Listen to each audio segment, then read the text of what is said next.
Hello everyone. So ready for today's rule. आज हम बात करेंगे हैज और हैव के रूल की। Has is used with singular subject. जी हाँ, सिंगुलर सब्जेक्ट जैसे ही, शी, इट, फाइन, या सिर्फ एक पर्सन के साथ में, एक यानी सिंगुलर पर्सन।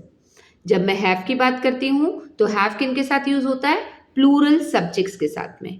प्लूरल सब्जेक्ट्स कैसे हो गए? दे हो गया, वी हो गया, you, more than one person की जब बात करते हैं तो वो प्लूरल होता है। ओके। सेकेंड, एक बड़ा इजी सा, हमारे दिमाग में मान लीजिए हमने कोई भी नाउन लिया, फाइन। नाउन जब मैं बोलती हूं, जैसे गर्ल, गर्ल क्या है? सिंगल है। हमने उसको अंडरलाइन किया, उसके ऊपर लिखा एस। जब मैंने एस लिखा तो गर्ल के साथ क्या आया?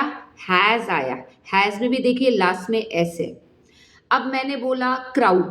अब क्राउड बहुत बार लोग कंफ्यूज होते हैं कि ये सिंगुलर है या प्लूरल है। जब मैं क्राउड की बात करती हूं तो वैसे तो वो बहुत सारे लोगों के साथ में होता है, फाइन। तो क्राउड होती है भीड़। अब भीड़ क्या होती है? भीड़ बहुत लोगों को मिला के एक ग्रुप होता है। सो क्राउड जो है बहुत कंफ्यूजन देता है लोगों के ब्रेन में कि इसको मैं सिंगुलर लूं कि प्लूरल लूं। सिंगुलर होता है क्योंकि जब मैं इसको ट्रांसलेट करूंगी, कोई भी चीज अगर नहीं आती ना तो स्टार्ट ट्रांसलेटिंग। जब मैं ट्रांसलेट करूंगी तो मैं क्या कहूंगी? भीड़ खड़ी है, ना कि भीड़ खड़े हैं। Okay. Crowd is singular noun, singular subject. तो जब मैं सिंगल, मैं उसको अंडरलाइन करूंगी, उसके ऊपर जब मैं एस लगाऊंगी तो मैं क्या लिखूंगी? एस। और एस को क्या देते हैं? एस वाला देते हैं, यानी हैज देते हैं। अब इसी तरीके से मैं बोलूं पीपल। अब पीपल क्या है? लोग। लोग क्या है? लोग खड़ा है या लोग खड़े हैं? आप ऑफ कोर्स बोलेंगे लोग खड़े हैं। जब हम बोलेंगे लोग खड़े हैं तो प्लूरल हुआ ना। व्हेन इट इज प्लूरल तो हमने उसके ऊपर क्या लगाया? पी लगाया। तो जहां पे भी एस होता है, छोटा सा रूल याद कीजिए, एस को एस वाला देना है।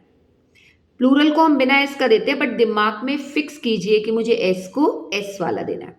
तो कुछ एग्जाम्पल से देखते हैं। जैसे मैंने बोला शी, हमने शी को अंडरलाइन किया। अब मुझे हैज और हैव में कंफ्यूजन है, मैं क्या यूज करूं? मैं शी के साथ अंडरलाइन किया तो मैंने लिखा एस। फिर मैं बोल सकती हूँ she has a beautiful ring. उसके बाद सेम मैं बोलूँ दे। अब दे क्या है? उसको अंडरलाइन किया तो पी लिखा। तो पी को हम एस वाला नहीं देंगे, तो बचा क्या? हैज और हैव में से अगर ऑप्शन है तो क्या बचा? हैव बचा। So what we will give? We will give they have a football match today, और they have a beautiful ring.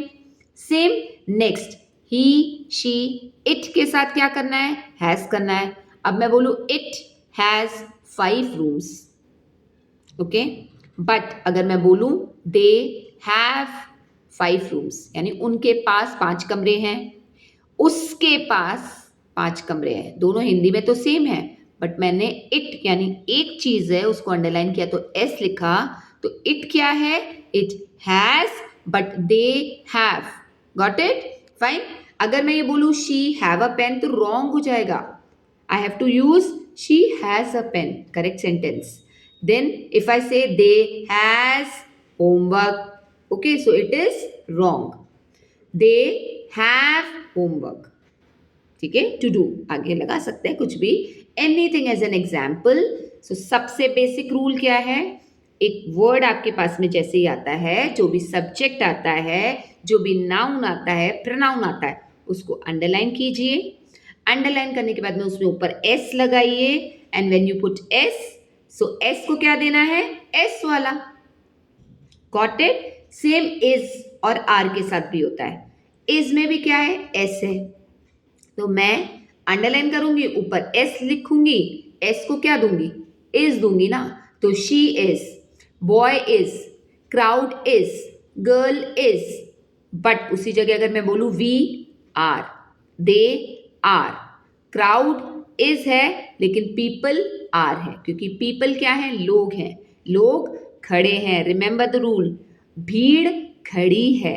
तो भीड़ एक है, बट लोग मैनी हैं, ज्यादा हैं।